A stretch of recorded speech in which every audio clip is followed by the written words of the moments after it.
Hi guys, welcome back to my channel. This is Tanya. I thought I'd come on here and give you guys a little bit of an update. That's my daughter Kayla, who's gonna go watch her tablet. Go get your tablet and watch your tablet. So I'm on here giving a 7-week update on my journey from VSG to bypass. I'm going to give a little bit of my stats, but not like the whole spiel. My highest weight was 278 pounds. The day of surgery for VSG, I was at 247. My lowest weight with VSG was 175, and then I went back up to 183. At the time that I started the revision process, I was 183 pounds. The day of surgery, I was 173 pounds. And today I weigh 167 or 66 pounds. So 60, 66, 69, 70, 73. That's 7 pounds lost since my day of surgery, which is completely fine because I did not have the surgery to lose more weight, although any weight loss is a bonus. I had the surgery to fix my GERD, which it has done. I have not had any issues with GERD at all. Beautiful thing. I'm so happy. Week 7, I have been eating regular foods. I tried steak. I've tried pork, and the pork does not agree very well with me. I find that if I eat like two, maybe 3 little bites of pork, I'm okay. But anything more than that makes me feel like everything's stuck. So I am not going to be eating pork. And I wasn't a very big pork eater before surgery. I used to eat a lot of pork back when I was overweight and obese. I used to eat pork chops and ribs and bacon and all of that stuff. But I did change my diet when I found out I had gestational diabetes, and I just stuck to chicken for the most part and steak every once in a while, and pork was completely cut out. So that is about the only thing I'm having issues with as far as eating. The whole coffee situation, I am still drinking regular coffee creamer, and I have not had any more problems with the coffee making me feel like the food is stuck. I don't want to even try the sugar-free one for fear that that is going to happen. So I'm just going to stick with the regular creamer and do my, I have the Keurig with the 3 cups. I do the middle cup. And I don't usually drink all of it because it gets cold before I can finish it. So it's usually about 2 ounces left in the cup. But it doesn't give me any issues with regular creamer, and I like drinking coffee, so I will drink regular creamer in my coffee and call it a day. It's not something I'm going to beat myself up over. I don't drink multiple cups of coffee in the day. I have coffee in the morning. First thing when I wake up, I have a cup of coffee, and I will continue to do that, and I will not give it up, and I will drink my regular creamer. I don't add any sugar substitute or any sugar to my coffee. Whatever the creamer has is more than enough sugary flavor for me. Let's see, I'm still drinking plenty of water with Crystal Light. I'm drinking my Snapple Diet Tea, iced tea. I'm drinking vitamin water, milk. I'm not really, I haven't drank any juice. I haven't drank any orange juice, which I really do want to drink because I can drink orange juice now, and I do like orange juice. And they do have that Tropicana, I think, 50, and it's like 50 calories for 8 ounces, which I would be willing to give up 50 calories of my intake to the orange juice because I do really like orange juice. But I haven't drank it yet. I do want to kind of get the food back in order before I start having my calories in liquid. I try to have all my calories in food, so I'm not drinking away my calories. The fullness, I'm eating about 2 to 3 ounces of food per meal. The restriction is there. I feel it. It is there. It does not allow me to eat what I was eating before. I was about 4.5 to 5 ounces of food when I started the revision process. So the restriction is there. I am 2 to 3 ounces depending on what type of food it is. And like if I have soup, I like to have like Lipton soup and stuff like that. I can probably have like 4 to 5 ounces of the liquid of soup or oatmeal.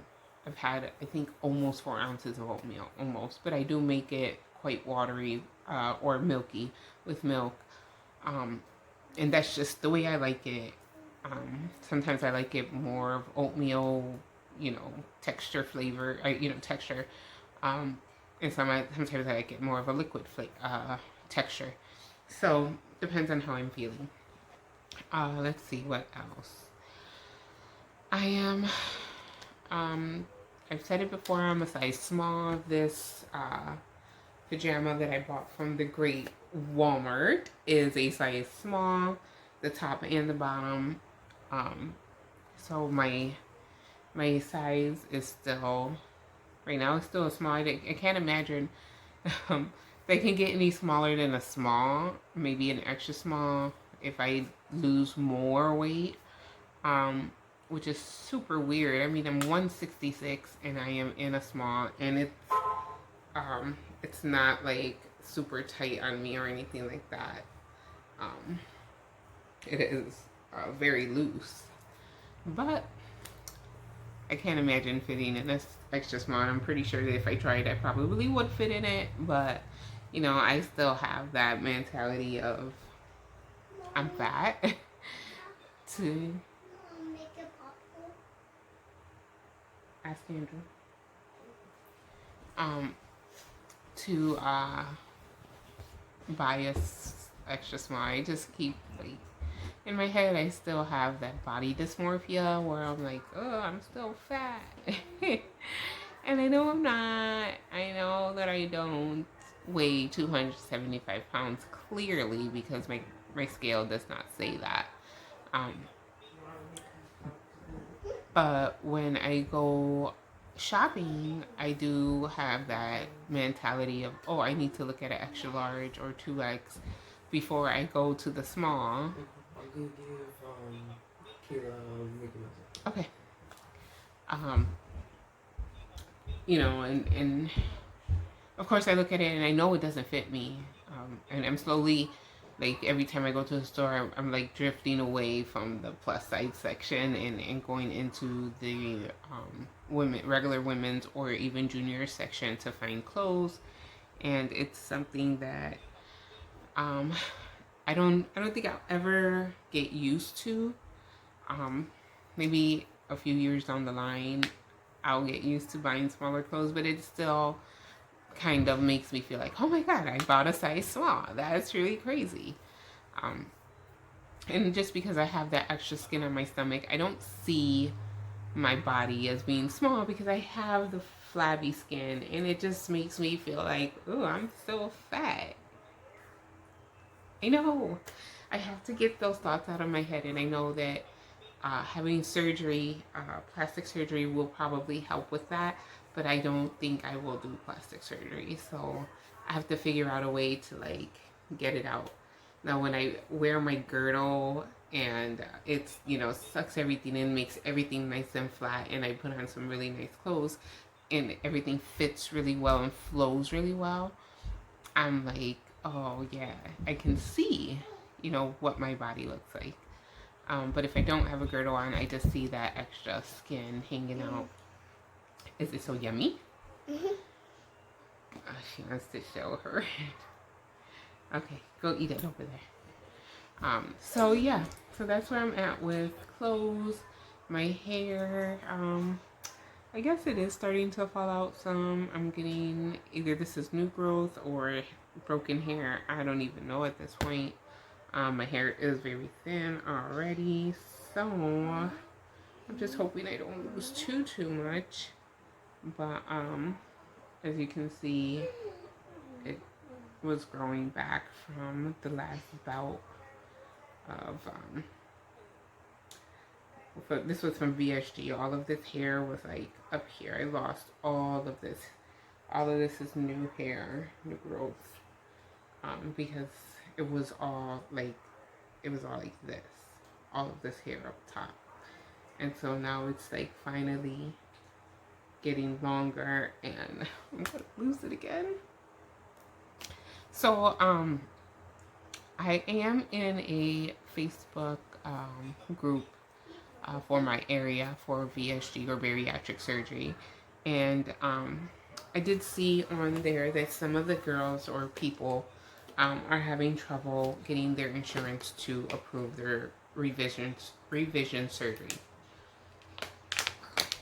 Now, I don't know the criteria for every single insurance company. Kayla, can you close the door? For every single insurance company, or what they expect from the patients.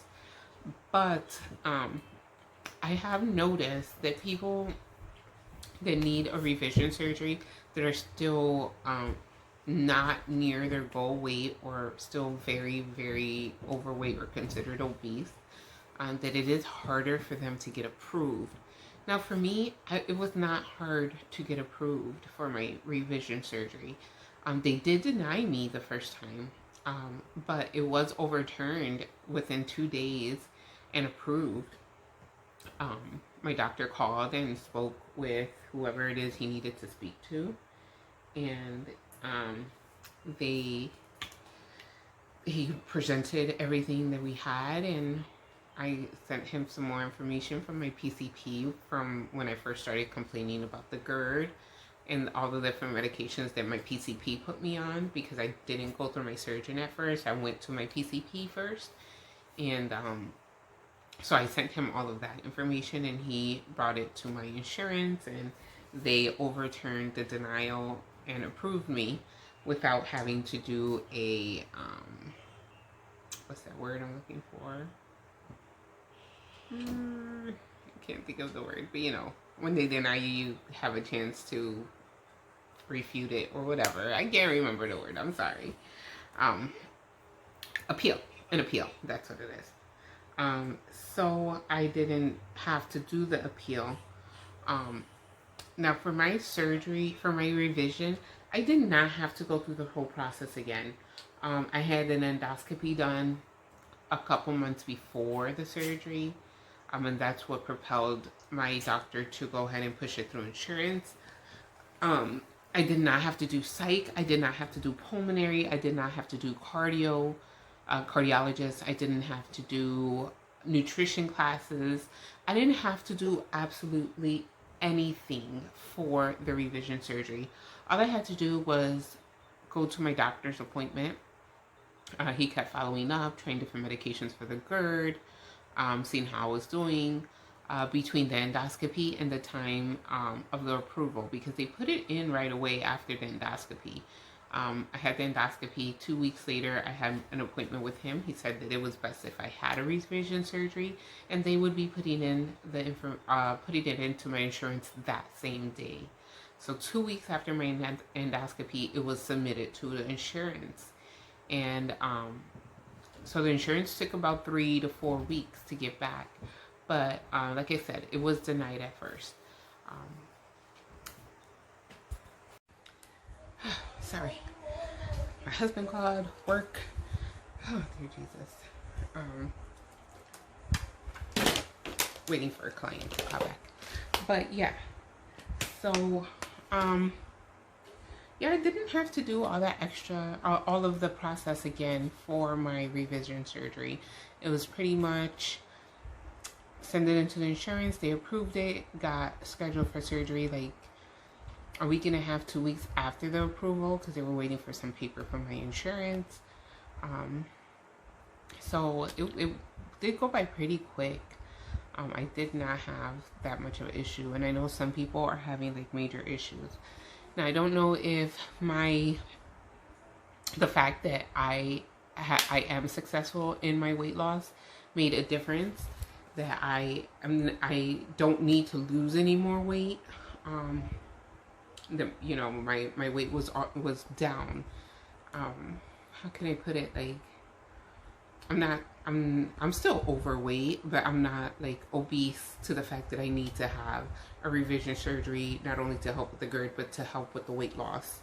And I think that played a little bit of a role, that they see that it's not for weight loss, it's for the GERD. So I think that helped me get approved right away, because I know people that are having the same issues and their insurance is just not approving them because they're still very much overweight and or on the obese side. And I guess they just think that they're just trying to revise to help with more weight loss. That is just my thought on why insurances would deny someone the revision process that absolutely needs it.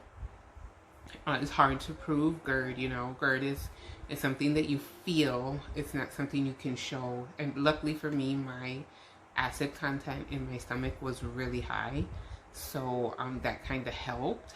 But I can't show that I have GERD unless I'm like recording myself in the middle of the night with the regurgitation of the acid coming out my mouth and my nose, which is something that you know, it happens. And I feel really bad for those people who their insurance is just constantly denying them. Hold on. Alright guys, sorry about that. I had to set up a new client for a company. I work for a cleaning company, so I am constantly getting new clients for cleaning services. It's crazy how many people will pay to not clean. But yeah, so yeah, I was pretty lucky with my process of going through the revision insurance part of it. The hard part was just having the surgery and going through all of the motions again of not being able to eat, having to, you know, choke down protein and water and stuff like that. You know, you go through it the first time and it's like hell. It's like, oh, why did I do this to myself? I'll never do this again. Then you get on the other side of that hump. You're seeing results. You're feeling better. You're like, I'd do it 100 times over. That I do it to be where I am. And it's true. I feel like I would do it 100 times over again. And doing it a second time was even harder than the first time, because I knew I couldn't eat. I knew I had to drink plenty of water. I knew I had to choke down protein. I knew everything that I had to do. And it was so hard. I didn't want to have to do all that stuff, but I did it. And it was just harder the second time around. The only easy part was the water. I have been able to drink water like nothing. Like, it's the easiest part for me. And I haven't started using straws again, but I probably will. But the eating a little bit of food, the whole